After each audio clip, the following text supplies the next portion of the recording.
What's going on, everybody? It is Dr. Jamar Montgomery of drjamarmontgomery.com, and I'm here to give an urgent message.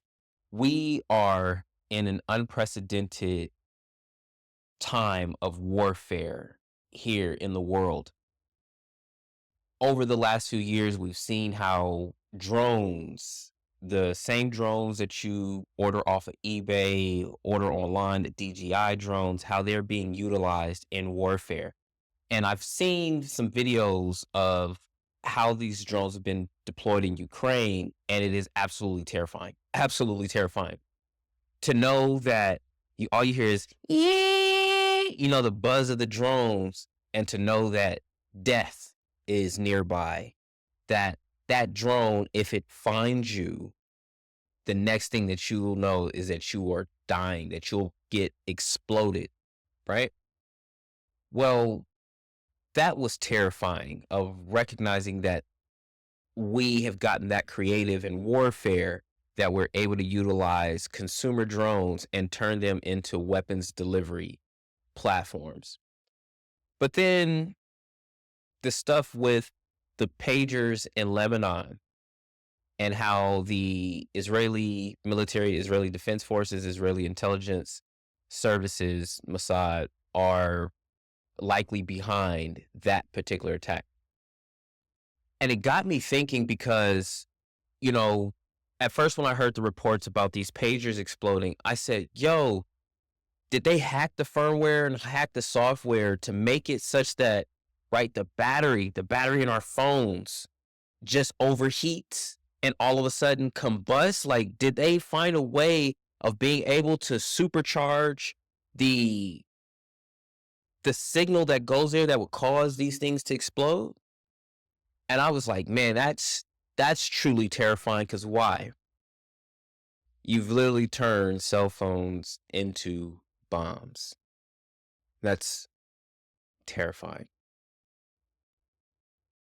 Remember when the Samsungs, the S10s were coming out and the phones were catching on fire, and those phones seemed like they would combust because of the lithium ion batteries? These lithium ion batteries are dangerous. They're literally dangerous. But we take a lot of that for granted because they've gotten real sophisticated, they've locked down that technology pretty well. But to know that there were explosives that were attached to those lithium ion batteries, and that is terrifying. I think back of like, whoa, those what if those pagers would have been on an airplane? What if that pager would have been on an airplane and that person was sitting next to the wall, next to the wall of the airplane? I'm thinking of the wrong name, bulkhead or whatever. And I work in the aviation industry. Shame on me. But what if that would have went off there? Right? I instantly I was like, whoa, thank you for TSA. But just imagine how we have opened up warfare. We've opened up warfare. We've opened up unconventional warfare. We've opened up, it's terrorism.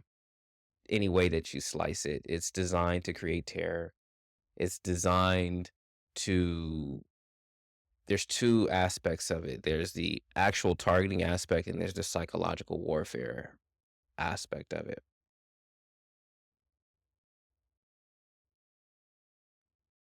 We have opened up new levels of warfare, new levels of terror. Drones, cell phone attacks, and AI. If you do not believe that we are in World War III right now, you are literally sleeping. You're not paying attention. We're expecting for World War III to look the same way as World War II. And this is what modern warfare looks like right now. Modern warfare looks like We're going to take down your communications networks. We're going to take down your electrical infrastructure. We're going to take down your water infrastructure. We're going to hijack your airports and put ransomware in your cities and your police departments. That's what warfare is looking like now. And oftentimes we're looking at it from uh, the general public is led to believe that things just happen. And we're human, right? So things do just happen. But things happen and things are also made to happen. So when I think about this last attack with what's that Cloud Strike, that last attack that we had with Cloud Strike, and they're like, oh well, somebody was in there updating the code and they messed something up and that's what caused it. Well, that could be true, right? That could be true, but there could also two things be true. Those systems are always under attack. They're always under attack. So what if at that moment that he was doing the update or he forgot something, that was the one vulnerability that they needed in order to that was the one vulnerability that they need to be able to exploit so that their attack would be successful. It could be operator error and a successful attack. It doesn't have to be either or. This is a time for Americans, all just Americans, people all over to start preparing for hard times because this is going to be these next few years are going to be unlike anything that we've ever experienced. We thought things were bad in 2008, but there has never been such a culmination of economic and financial turmoil and geopolitical turmoil and even domestic turmoil, at least here in the United States. So learn how to survive in the wilderness. At least learn how to survive in your own house if you don't have electricity and if you don't have running water. At least learn how to do that. Be able to do that for learn how to do that for at least 5 days.